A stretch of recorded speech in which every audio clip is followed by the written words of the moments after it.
continuing on. So we started with trying to understand Kalyani, right? So the question is, what exactly does the gamakas of Kalyani actually look like or sound like rather, right? Let's actually try this, right?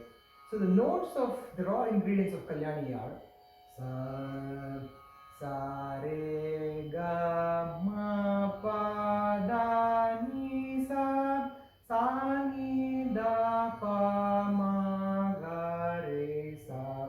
Those are the raw notes, right? These are the plain ingredients. But the treatment that's meted out to these notes, every note is actually pulled from the lower note, giving it a gentle, graceful feel. Sa re ga ma pa da ni sa ni da pa ma ga re ni sa me ga ma ga re ni sa. This is just one such example of how you actually go about performing Kalyani, right? So let's have some fun with some of the questions that often come up. The beginner students, especially the analytical ones that are like mathematically inclined, often come up with this question of, hey, how many ragas are there?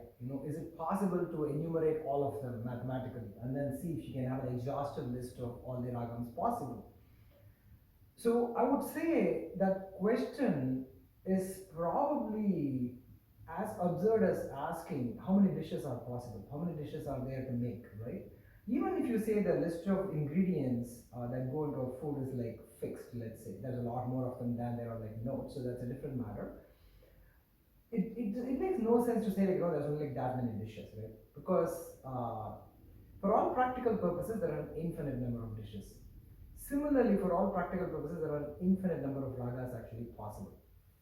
But then, in practice, how many ragas are actually there? How many dishes are actually there, right? I would say in practice, in any tradition, culinary tradition, there's probably hundreds of dishes. 300, 500, 600, something like that, right? So same way, for most practical purposes, I would say Indian music, Carnatic music, there's probably somewhere like 800 to 1000 ragas probably that are probably like most well understood and then like most commonly used. And even there, the ones that are like repeatedly used and repeatedly performed, probably a lot fewer. So the analogy I would use here is that some dishes are like staples, right? You never get tired of them. You can keep having them again and again and again, no matter what, right? Day in and day out. Same way, there are some ragas which you never grow tired of them, right? These are like staples. You keep hearing them again and again and again. Each time you hear them, you hear a different nuance. You hear a different subtlety in there, right? So each one of them is like an ocean of its own, right? So that's probably how I would answer that question on, hey, how many ragas are actually there, right? So the other question that often comes up is, especially if you're a beginner or if you're coming to Indian music from another genre of music, say if you're a rock music fan, and then if you're trying to cultivate an interest in Indian classical music and Carnatic music, sometimes I see people ask the question, hey, can I identify ragas in rock music? Can I identify, because music is music, notes are notes, right? Can you help me identify ragas in rock song, right? Now, that question, again, doesn't make sense, right? So the analogy here I would say is almost like you walk into a McDonald's or a Burger King and then you look for idli and dosa, right? You are not going to find it, right? You may have ingredients which are used in multiple culinary traditions around the world, and the same ingredients may be used. But the dishes you make are not the same, right? Because it is unique to every culinary tradition, it is unique to every culture. What dishes they make out of those ingredients, I would say, right? So the question of trying to find a raga in every genre of music or in every tradition of music doesn't make sense. It is absurd. There are traditions where you will find the ragas and you will find enough of commonality. So it is not impossible, but it doesn't make sense to go and try to do that. So the examples often used are like Chinese traditional music or even Indonesian traditional music. Uh, Many of the musical scales they use very closely resemble some of the simple ragas used in Indian music. So Chinese music is heavily known to use the scale Mohana. Sa re ga pa da sa sa da pa ga re sa. This is a very common scale. Ta ta ta ta ta ta ta ta ta. You'll see this in Chinese music a lot. Same way in Indonesian music, there's a lot of use of a scale called Gambhiranate, right? Again, without trying to go into too much details, what I'm trying to show is that like, it is possible that you will find commonalities and you will find ragas in other genres of music also, but don't try to do that as a way to understand the ragas or as a way to understand Indian music, right? You are never going to understand your chapatis by eating your tortillas, right? Or you're never going to understand your idlis and dosas by eating pizza. It's just not going to happen, right? So same way, approach Indian music for Indian music, and don't try to look at it through the lens of another musical system, right? Okay, so a couple of other questions let's actually talk about. So the other question that sometimes I get is, why is it that some ragas are easy and some ragas are very hard, right? Again, answer exactly goes back to, some dishes are easy to make, some dishes are much harder to make, right? So let's take some simple examples here. Uh, so a simple raga is probably, let's take something like Hamsadhuni, right? It's a very popular raga used in both the Carnatic music and Hindustani music. So the notes of Hamsadhvani go sa re ga pa ni sa ni pa ga re sa. Just playing these notes alone, people will immediately catch this as Hamsadhvani, right? There's no need to ornament it. There's no need to give any of these extra color to it. People catch it as Hamsadhvani right away. Why is that? So think of something like a fruit salad, right? Each ingredient by itself has so much flavor in it. Just putting them together by themselves gives that dish its identity, right? Without having the need to cook extra and then without having the need to do more. But you can cook, right? Hamsadhvani does have gamakas in it. Hamsadhvani does use ornamentations in it.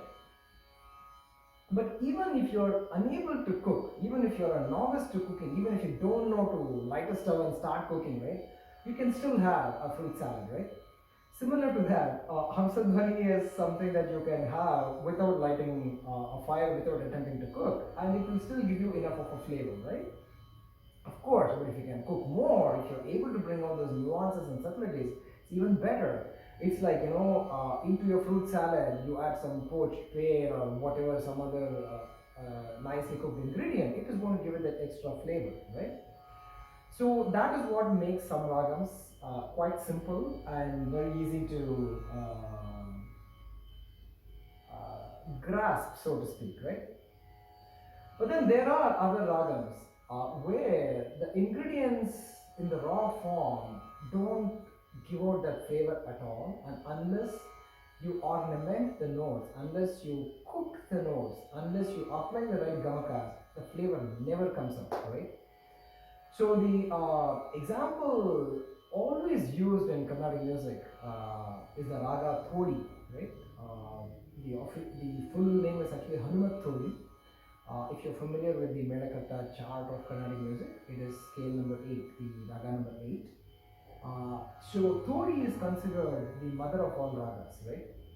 Why is Thodi considered the mother of all ragas, and why is it so hard to sing Thodi, right? If you take the raw notes of Thodi, the raw ingredients of Thodi, and play them as is, it will sound nothing like Thodi, right? I don't know if I'll be able to do a good job, but sa re ga ma pa da ni sa, something like that it goes, right? So Thodi is never never sung like this, right? Sari ga ma pa da ni sa sa ni da pa sa ni da pa ra pa ma ga re ni sa. So the ga is oscillated, maga maga maga, right? That's how it's rendered, right? So without the gamaka, Todi almost sounds somewhat like Hindustani Sindhu Bhairavi, right? It has no flavor at all of the Todi itself, right? So by definition, to make Todi, you have to be an expert in cooking, right? Or in applying the gamakas. And in particular, the styles of gamakas used, Todi uses so many different combinations of these gamakas, and every note of it can be enhanced with this rich flavor of cooking. It takes years to perfect Todi, right? In fact, I don't think I can sing at all. In fact, my teacher, when he actually taught me a composition in Todi, because he taught me the Todi Varnam, after 3 months of practice, when I went and performed in front of him, he basically said, I'll give you 37%. You will just barely pass, is what he said, right? So in that sense, I would say Todi is something like a dish equal to something like a paka pitline, right? So paka is basically like the bitter gourd, and it's a tough ingredient by itself, right? You have to cook it the right way, you have to marinate it the right way, you have to apply the right amount of the spices, you have to put things in the right order to bring out the flavor. So in that sense, you do not make a rank beginner, a novice, to go and try Todi. They will fall flat completely, right? It takes time. That's what it's about, right? And with years of practice, this does come about. Much like, you will not take a brand new person who is like trying to learn Indian cooking, let us say. You don't make them go and do like a vatta korambu or like rasam, right? They are like fairly challenging things to make.